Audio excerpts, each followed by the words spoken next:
I'm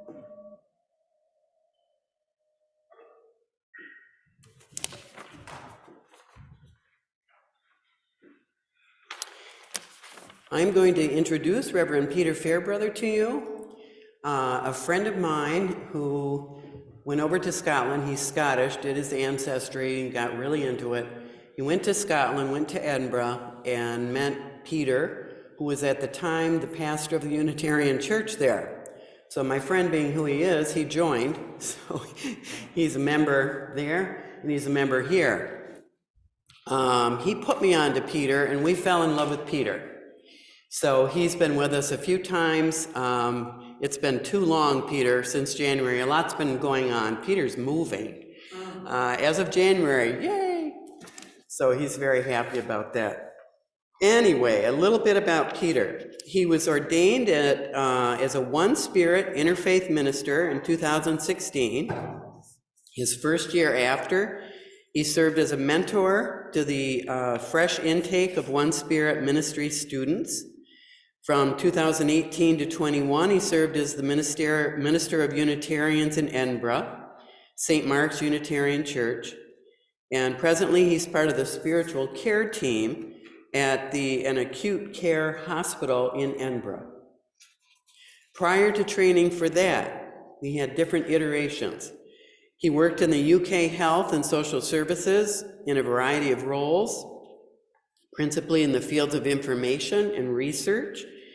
Educational background includes a first degree in librarianship and drama. And what is an MSc? Is that a master's?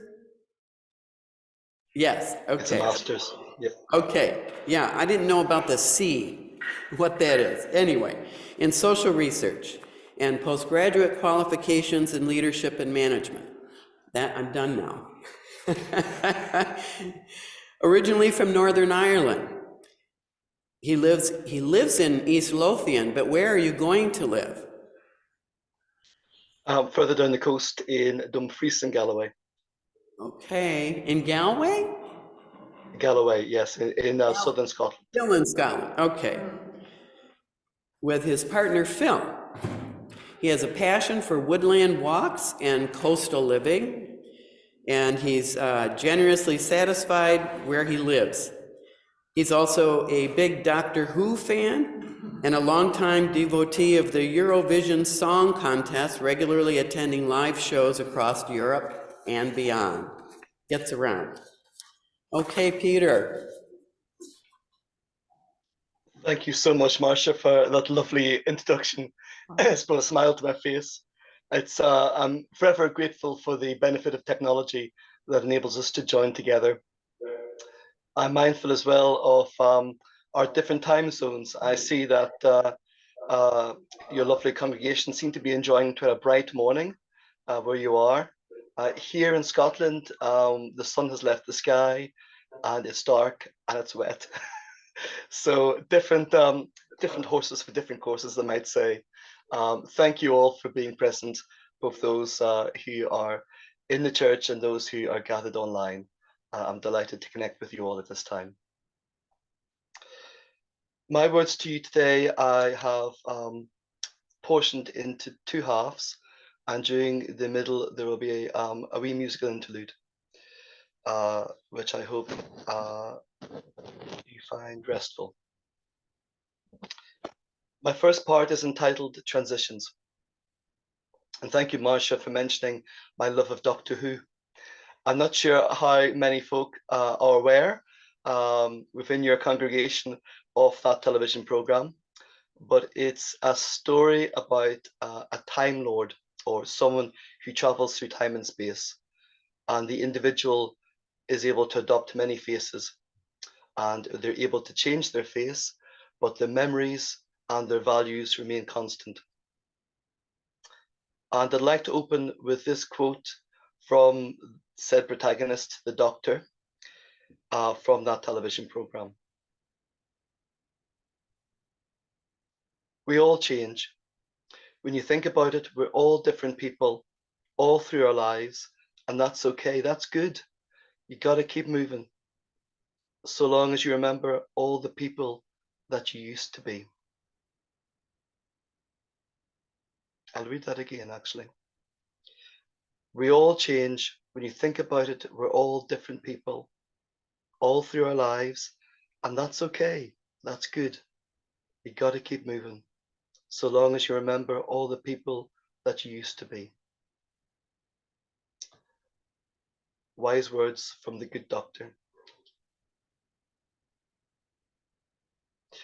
When you think about it, the reality is that each of us have lived and died so many times over in the physical body we presently inhabit. I think of the selves held and released, the paths we may have initiated and abandoned, the relationships opened and closed, the hopes and dreams that have risen and fallen and risen again, time and tide over, all of it part of the perpetual cycle of birth, growth, decay, and death that unfolds ceaselessly within us and around us in every living moment. Friends, each of us are in a state of constant transition. Individually and as a species, we are forever changing. We inhabit a universe that exists in a perpetual state of flux. This affects all of us, all of the time, for good or ill, whether we like it or not.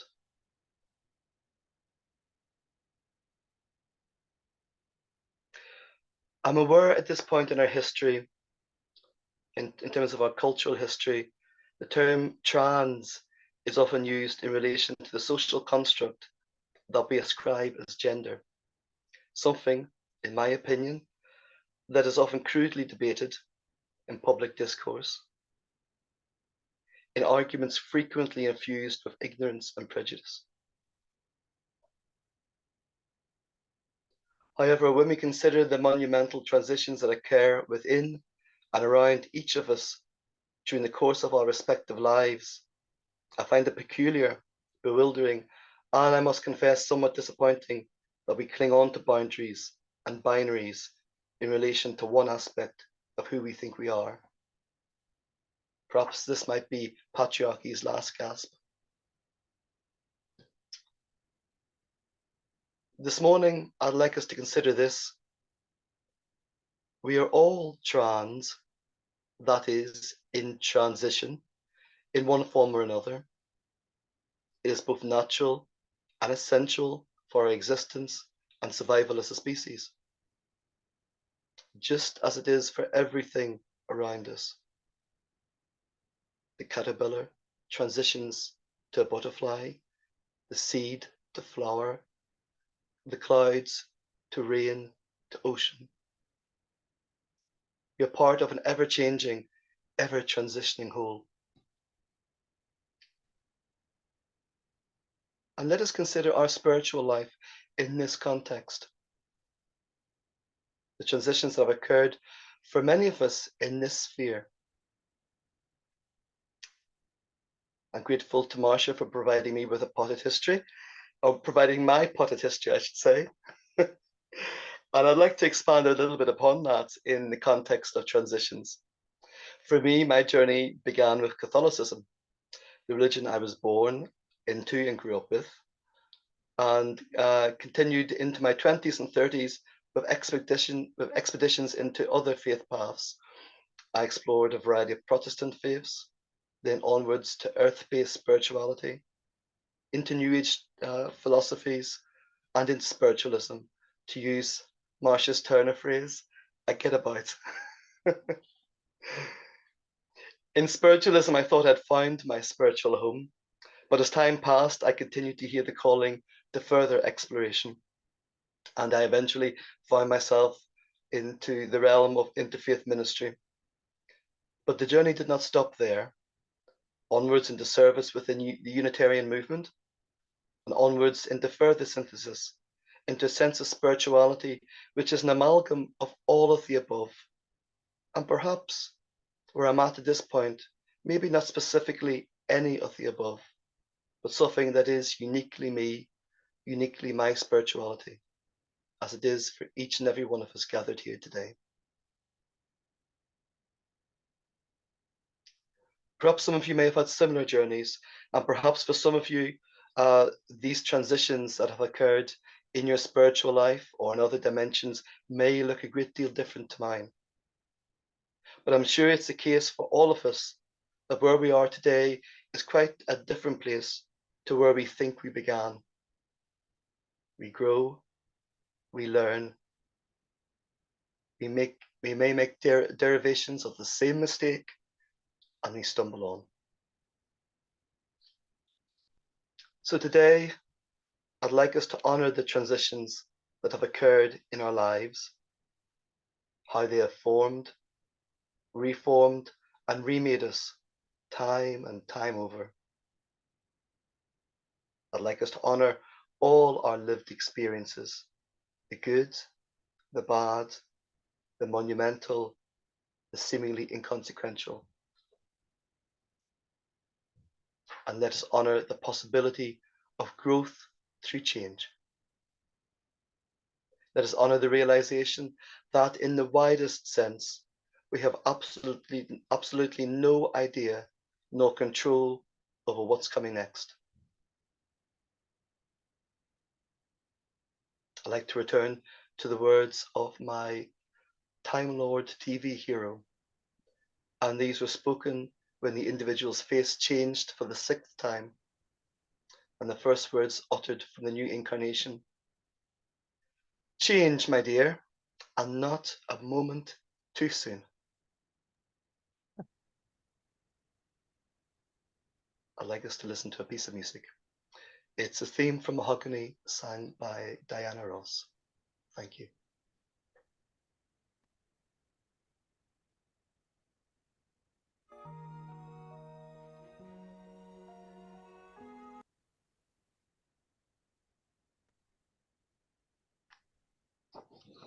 Thank you very much. Thank you.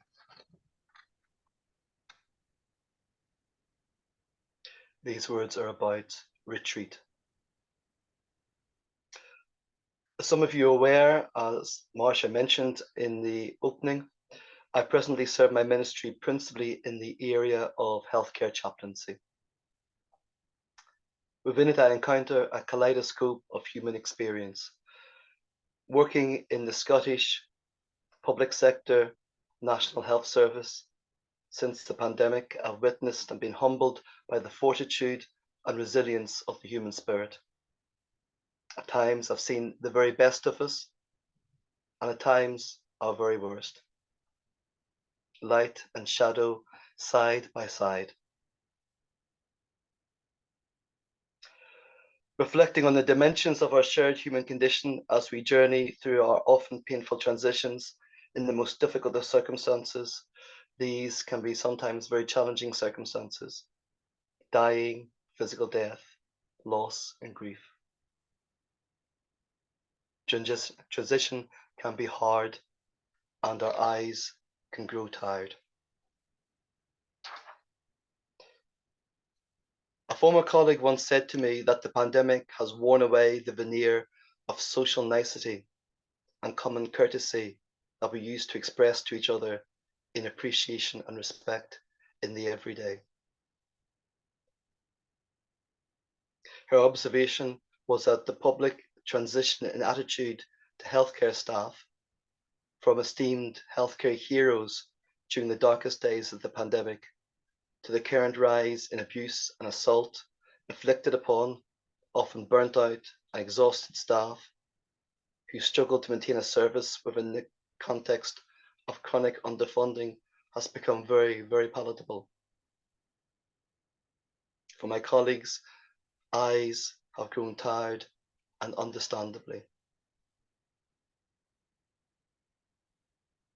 Each of us have faced so many transitions, individually and collectively, since we have emerged into this post-pandemic world, as is termed.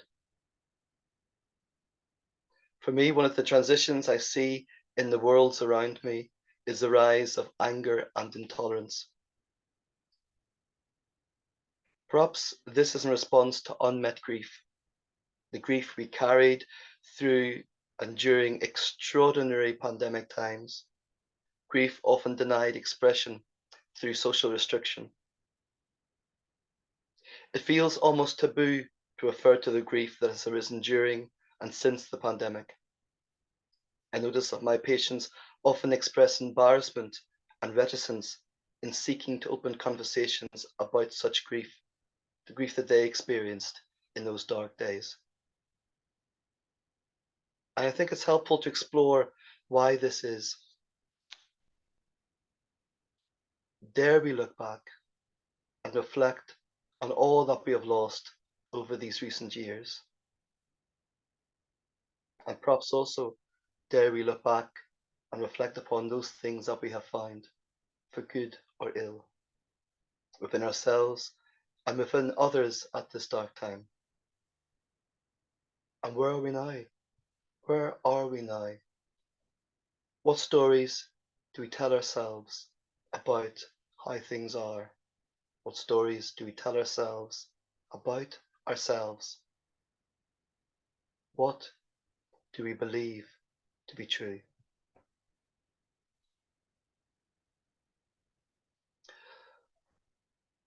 I concur with my former colleague that on some levels, the social veneer of common courtesy and respect, generously given, without conditions, has in some areas appeared to wear very thin indeed.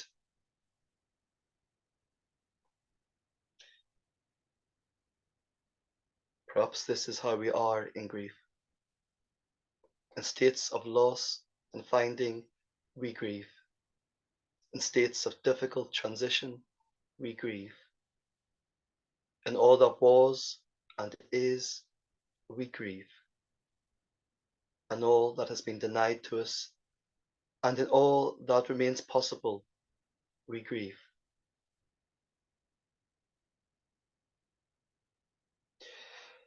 These eyes often look with despair upon some of the societal changes occurring around me at this time. Here in the UK, the Britain I inhabit today feels far removed from the one I first encountered when I came to these shores over 30 years ago from Ireland. Today, in society, broadly, I see, I fear, and I worry about the following. And maybe these things are also factors that might be upon your mind where you are. I fear the lurch to the far right in most aspects of society here. I fear the rise of a little Britain post-Brexit. I fear lying leaders. I fear the degradation of standards in public life. I fear rotten, abusive religious institutions clinging on to ever-diminishing power. I see and I fear war, climate change, and the throttle hold of capitalism and patriarchies that perpetuate both. Here in Britain, I fear the scapegoating of refugees. I fear the scapegoating of the trans community and anyone who's considered other. And sometimes, on a dark day, I see a prevailing culture of selfies and selfishness, filters and manipulation. Generation me.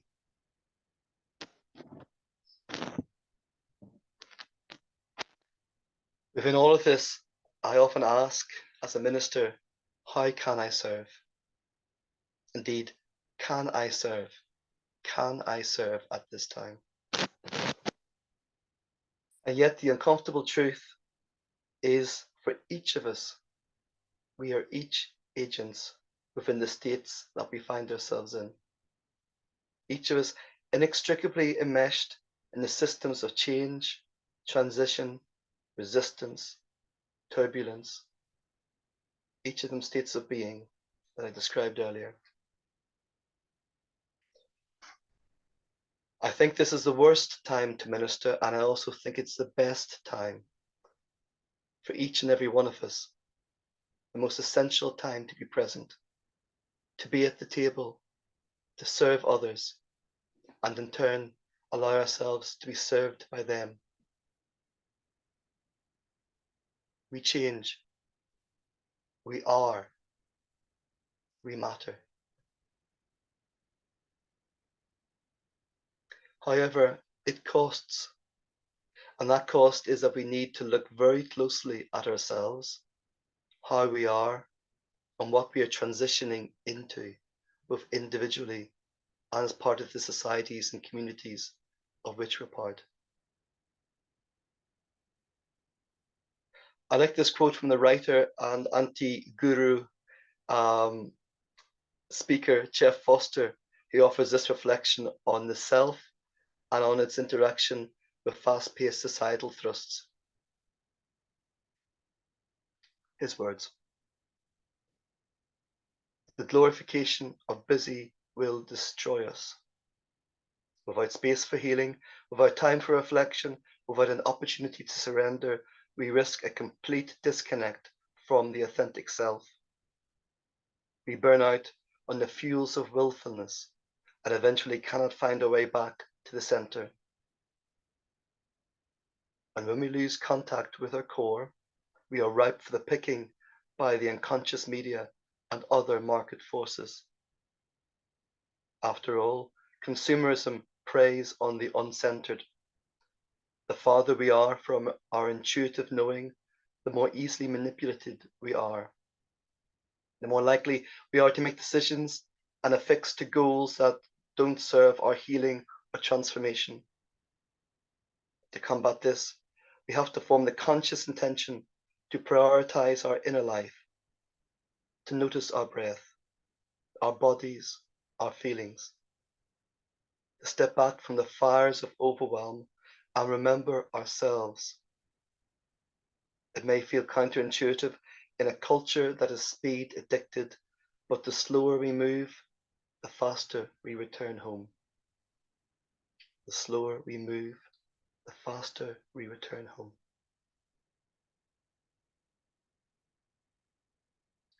It isn't easy to retreat from the busy, addicted world that Jeff describes. Indeed, the word retreat might infer some sort of failure in engagement or a running away from things that we find difficult or objectionable. Rather, I would counter that what's happening when we make the decision to retreat in this context is that we're making space for reconnection. We are making space for reconnection to the essential, to the sacred within us, to that which feeds the wellspring of our healthy being in the world. I think it's helpful to think of the word retreat as hyphenated. Retreat.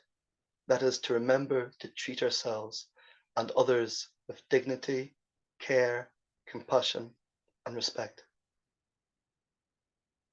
Retreat, to my mind, is stepping towards choice and empowerment, the freedom to effect the change we wish to see in the world and in the worlds within us and around us. And yes, part of that, we might decide to retreat far from our physical home in order to receive certain forms of nurture, but retreat is something we can bring into and incorporate as part of our everyday lives too. We can all retreat whenever and wherever we wish to reorientate. We can retreat from abusive people and the relationships and those things that do us harm. We can retreat from picking at our wounds and manifesting cyclical negative behaviors. We can make a conscious decision to rest, to retreat ourselves to those things that nurture us instead. I love this quote from the writer Brooke Hampton. "No, we don't need more sleep. It's not our souls that are tired. No, it's our souls that are tired, not our bodies. We need nature, we need magic, we need adventure, we need freedom. We need truth, we need stillness. We don't need more sleep. We need to wake up and live." And I'd like to offer you these wise words by the poet Susan Frybroth, which describes the essential challenge of transitioning into states of acceptance within the mess that we often find ourselves in. Sometimes just being needs to relax. It needs time to pause from the pressure of living up to the duties and expectations of a rigid framework, or rest from showing up in full armor every day to protect a tender internal truth. Or sometimes just being needs to cry and feel the coarse emotions for a while, whatever it takes for all the layers of what is built up inside to unwrap the gift you truly are, deep within, just being.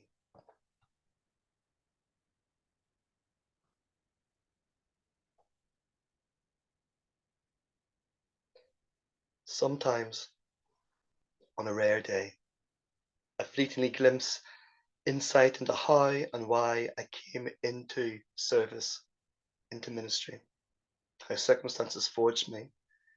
Every dark day, every difficult experience, the moments of deepest despair, loneliness, and desolation that have occurred so far on my journey through this life to date, and those who, along the way, have lifted me, cared for me, believed in me, taught me, guided me in a multitude of ways and in a variety of contexts.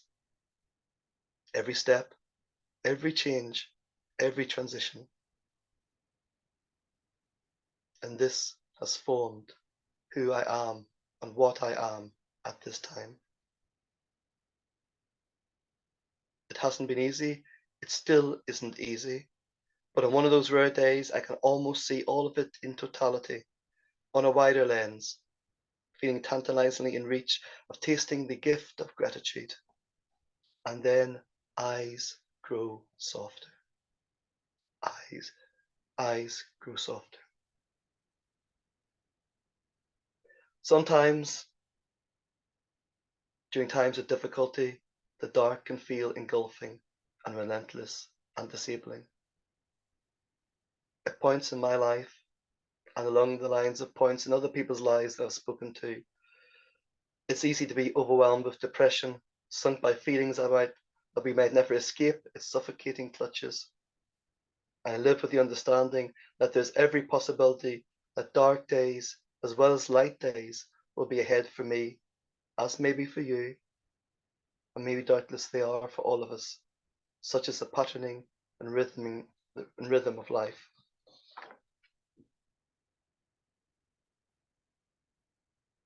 It is with this I'm holding on to the thought amongst us here today of those who may be struggling for whatever reason. For you, I feel guided to share these beautiful, wise words by the poet Mary Oliver. Someone I loved once gave me a box full of darkness. It took me years to understand that this too was a gift. Someone I loved once gave me a box full of darkness. It took me years to understand that this too was a gift.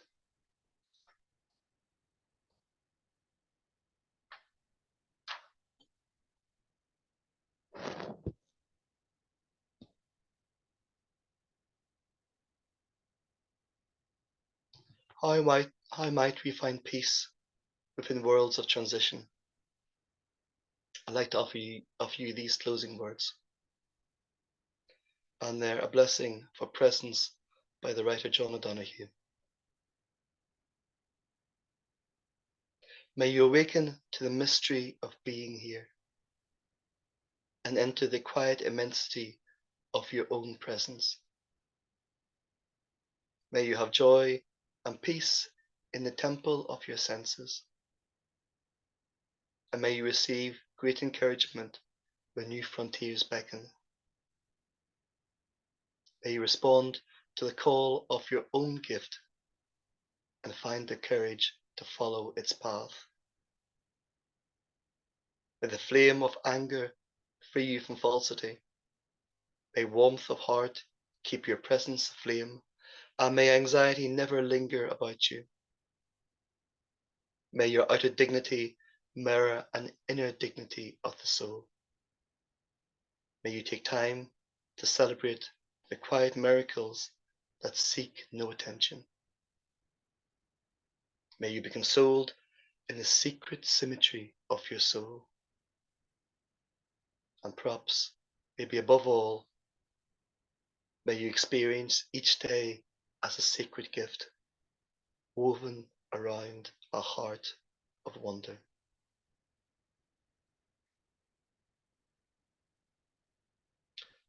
Friends gathered, both online and in person, may you each experience this day and all the days ahead as that secret gift. May you be woven with eyes softer and with a heart held in wonder. Thank you very much for listening. Take care.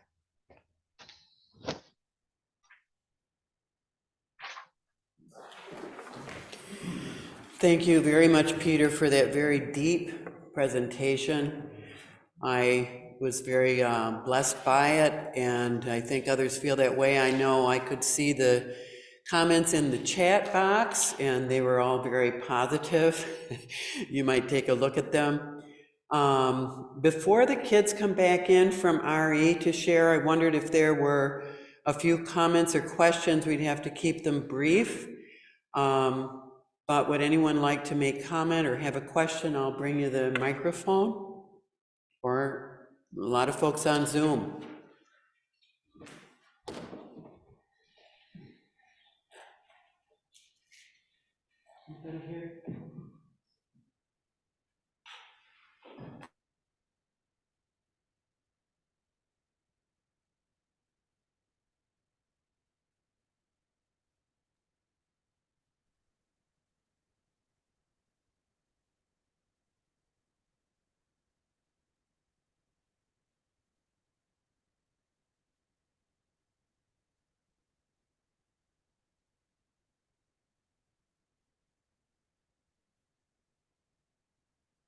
Say it again, sorry. What? Say it again. You're muted, guys. Go ahead. Mitch? Unmute.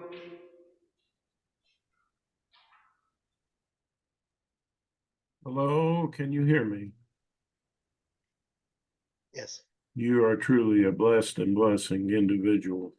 And I'm wondering, a lot of people talk about love, but they don't talk about the things that block the flow of the love, like traumas, things like that. And I wondered, have you looked into the science around trauma and how that is dealt with? That is my question. Yes, thank you very much, Mitch. I'm really grateful for that question. As part of my work as a chaplain, we endeavor to provide trauma-informed practice. And there's a whole body of literature around that enables us to provide service to those people who are in the most difficult of circumstances, personal circumstances. There's a huge raft of literature around that. And I think it's my personal view is I think it's important for anyone who seeks to be of service in a spiritual capacity to others to be able to be aware of their own trauma and how that is held, and also to be aware of how trauma might manifest for others and the diversity of approaches that can be taken to support those individuals contingent to their own circumstances. So that is another service entirely. I would be delighted to talk further to you about trauma. Maybe that's something we can engage with at another time. But yes, hugely important area. And there's a lot of science in terms of how people can be held in that sense. Yes, yes. Thank you.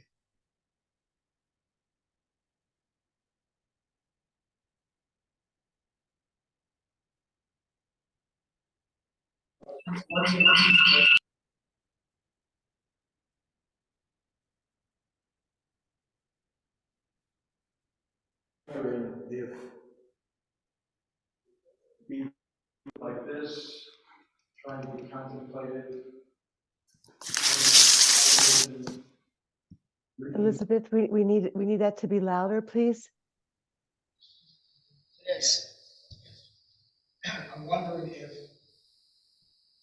we run a community like this, being contemplative, forcing yourself to will others, can't we, by living a certain way, have some control over what's coming?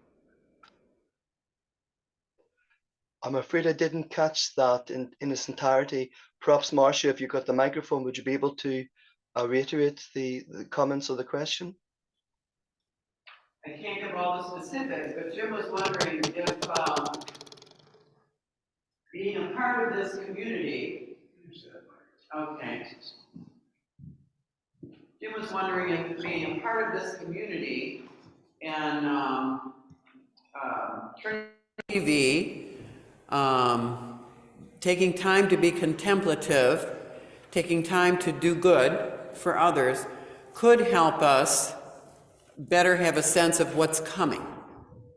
Did I say that decently? You got that? Thank you, Marcia. Yes, I did, and thank you for feeding that back.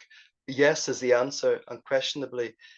My experience of yourselves, albeit hundreds of miles away via Zoom, is that there is immeasurable benefits to being part of a nurturing spiritual community, one that upholds values of dignity, tolerance, respect, love, and compassion.